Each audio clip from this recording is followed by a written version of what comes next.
Okay, my name is James Williams Jr. This is Cup Habit number 2, and we're going to talk about supernatural shit, myths, legends, that kind of thing. All right. So I want to talk about that for the simple fact of my graphic novel. I want to talk about that for the simple fact that I'm partially Native American, and most of the myths and legends that I use in my graphic novel are from Native American legend and folklore. But more importantly, I want to talk about that because over the last few weeks, months, whatever, even years, if you want to go that far back, I've been really into Sasquatch and shit like that. Native American legends of Sasquatch and things like that. And all the shows how these guys are basically a bunch of engineers that got a TV show about how to build these fucking elaborate traps and shit. And yes, I like those shows. I hope they do keep showing those shows. And at the same time, let me be a hypocrite. I hope they never catch Bigfoot. All right.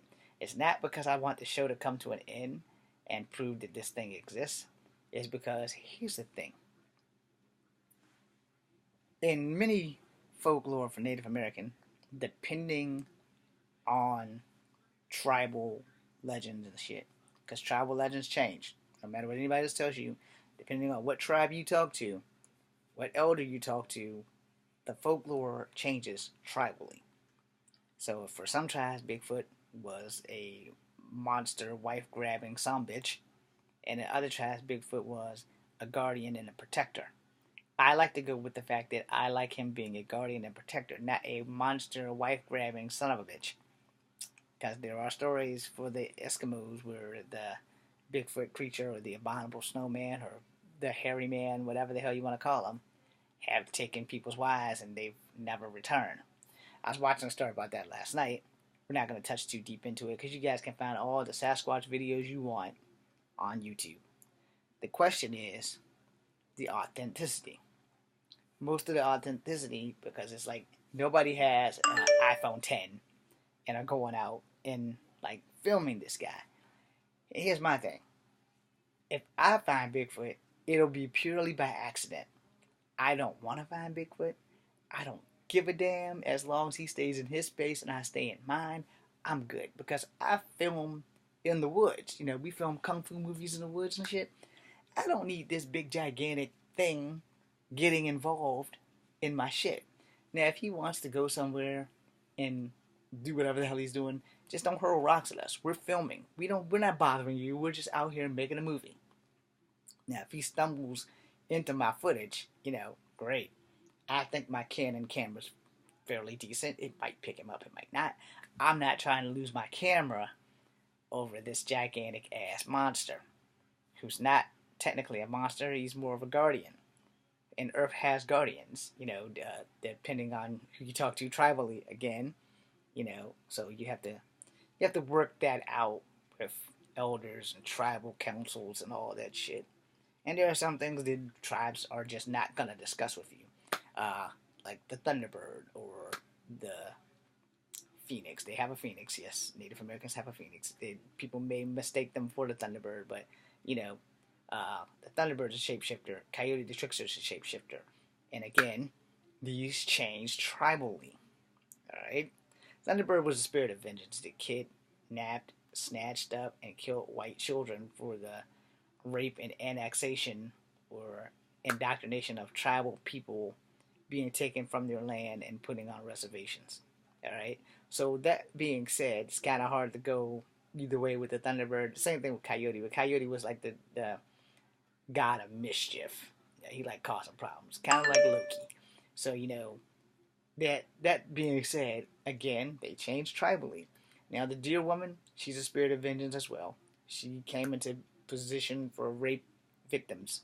You know, so people who indigenous women who were raped summoned the Deer Woman to go stomp the motherfucker to death, and that's pretty much what she did.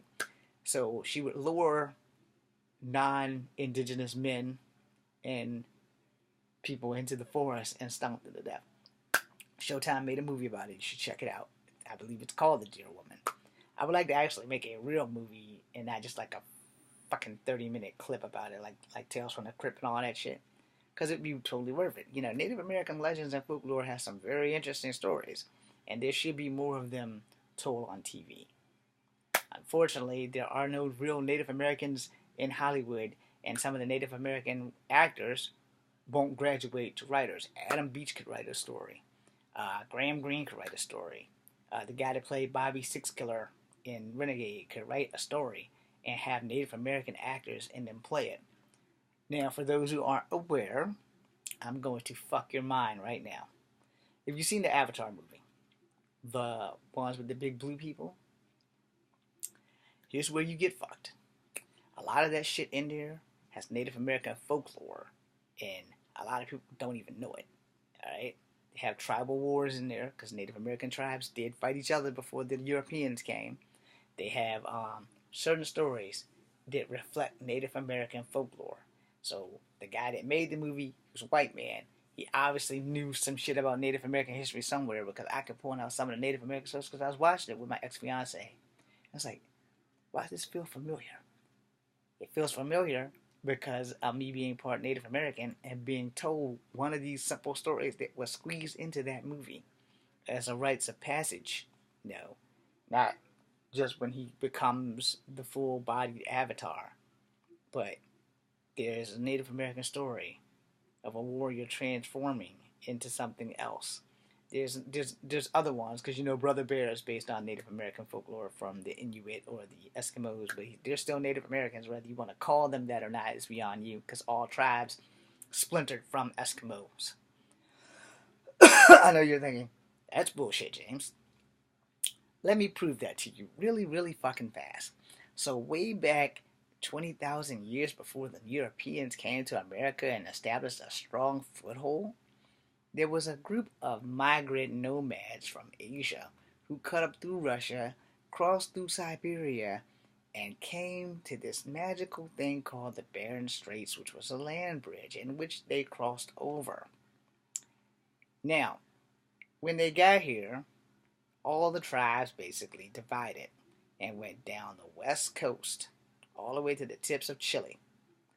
Some of the tribes on their way down decided to splinter off and go east, which would be like your Iroquois, your Powhatan, your Cherokee, your Blackfoot, your Creek, your Manhattan, and then you have your First Nations in Canada all the way to Greenland and the North Pole. Technically, those North Pole guys are technically Inuit, which is Eskimos, because Eskimos went up there and Eskimos stayed in Alaska. Alright, now, I can't really say Inuit correctly. I think I got it. So I just stick with saying Eskimo. But Eskimo basically were the first tribe of Native Americans, and then the rest of us splintered off from them to become separate tribes. Why you think there's so many thousands and thousands of tribes? Because some people like this idea, some people like that idea. Some people wanted to keep their own ideas and go further down.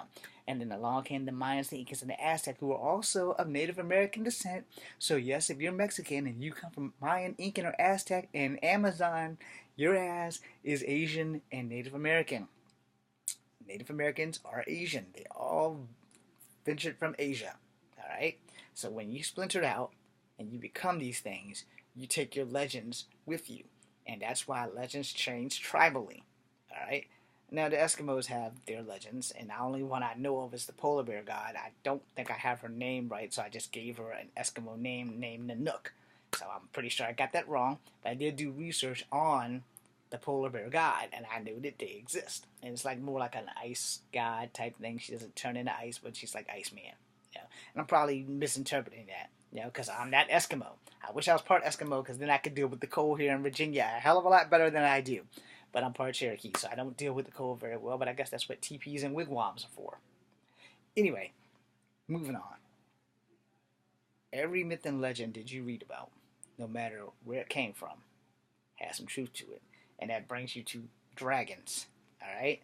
As far as I know, Native Americans are the only culture that does not have dragons, and maybe African does not have dragons. But I'm not going to swear to that because I'm not from Africa.